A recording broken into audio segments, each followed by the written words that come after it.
కూచిపూడి అన్న పదం కొత్త ఆట నేర్చిందా పాపలాంటి లేత పదం పాఠశాలగా కూనలమ్మ జానపదం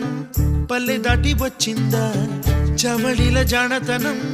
పాట చూపగా కుంచెలో దాగే చిత్రాలు ఎదురొచ్చేలా అంతటా ఎన్నో వర్ణాలు మంచులో దాగే చైత్రాలు బదులిచ్చేలా ఇంతలా ఏవో రాగాలు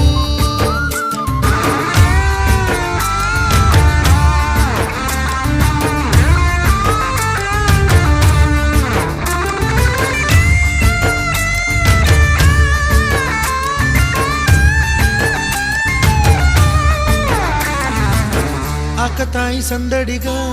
ఆగలేని తొందరగా సాగుతున్న ఈ పయనం ఎంతవరకో